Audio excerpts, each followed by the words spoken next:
Hey there, Wildly Better Tribe. I wanted to come to you and follow up with last week's video called Planned Abandonment. We wanted to deep dive into it. I've gotten a lot of questions about it. How, why, what do I do? So we're going to dive into it a little bit more. I want to start with a quote from Martin Seligman, the father of positive psychology. I'm not talking about new agey, fluffy mumbo jumbo. I'm talking about the hardcore scientific research. It's an academic discipline, positive psychology is, of how happiness is found and discovered, the mindsets necessary, and how we actually achieve maximum potential and the kinds of things we can do to do that. Here's this quote: "The good life consists in deriving happiness by using your signature strengths every day in the main realms of living." That's how you get happy. Use your signature strengths, your uniqueness, your contribution in the primary realms of living. He says the meaningful life, moving from happiness to meaningful, the meaningful life adds one more component, using these same strengths to forward knowledge, power, and goodness. When you start forwarding knowledge, power, and goodness, you're entering into a life rich with meaning. And then he says, a life that does that is pregnant with meaning, and if God comes at the end, such a life is sacred. That comes from his book, Authentic Happiness, and I'll put the links below along with the website that you need to tap. It's fantastic.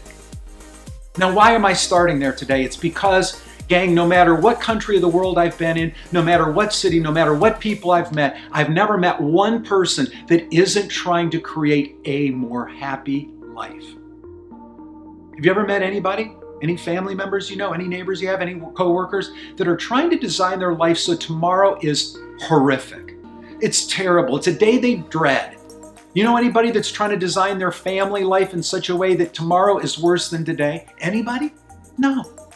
It is built into the very evolutionary impulse within us to become something more, that we want to be happy. So what I want to do is I want to help you see that planned abandonment is the first step that you can take toward becoming more happy, to becoming all that you're meant to be. And so let's get really granular. Let's get really concrete and specific. What is this planned abandonment about? Planned abandonment is all about recognizing Parkinson's law. Have you ever heard of it?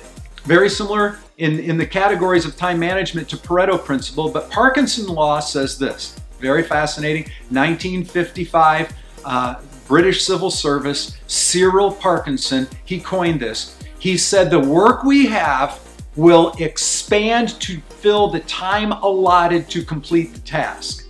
What does that mean? What it means is this: you've got a task to do and you've got to get it done in 2 hours, and you will work and put your nose down and get it done in 2 hours. But here's the thing. If you've got a couple days to get that done, do you know what? What will happen? You've experienced it.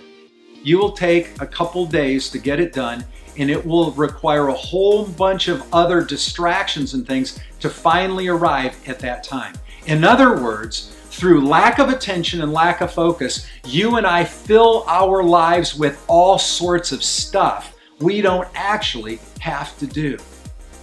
And that prevents you from moving from mediocre to mastery, which is what Wildly Better is all about. Helping you move toward mastery, toward a whole, fuller, richer, happier life. So what do? Well, here's what you have to do. First step is you need to sit down and audit your day and your week. What are the things you do day in and day out, week in and week out? And they need to go in one of three categories. Category number one, are you doing the things that only you can do? The things that only you can do. Put that in a column. There's a second category, the things that you are currently doing that you actually could train or delegate to someone else. All right? There are certain things you do every single day of your life, whether it's in your job or whether it's in your home life, that actually you don't have to do. Listen, do you know what? When I got old enough to mow the lawn, do you know who got delegated to mow the lawn? My dad stopped mowing, right? We all had, that was a delegated couple hours every Saturday. My dad no longer participated in, right? He was off doing other things. Now, I don't mean he was off golfing. He was off working on the house doing other things. But my point is delegation, right? There's a third category. The third category is don't do it, dump. Don't do it, dump. Don't do it, dump is, this is stuff that's accumulated and gone into my life I don't have to do. Do you know, I've said it before. I never took a newspaper, paid to take a newspaper a day in my life. Do you know why? It's a don't do, dump category for me. Wasted time with negative energy, negative details, and dump. TV. Watch very little TV, mostly sporting events. Why? Negative energy and a waste of time. Every single time somebody's sitting around watching 2 or 3 hours of TV at night, I'm ingesting another book for my reading for the day. Now, 3 categories. What can you do that only you can do? What can you do but you could delegate it? And what should you don't do but dump it? When you begin, that's your first task, that's your homework.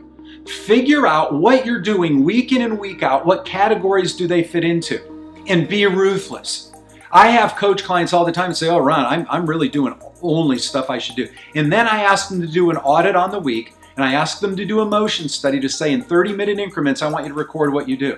And you know what? There are hours and hours and hours in a week that we have freed up in their lives so that we could employ those in a much, much more effective way that moves the needle for them from mediocre to mastery.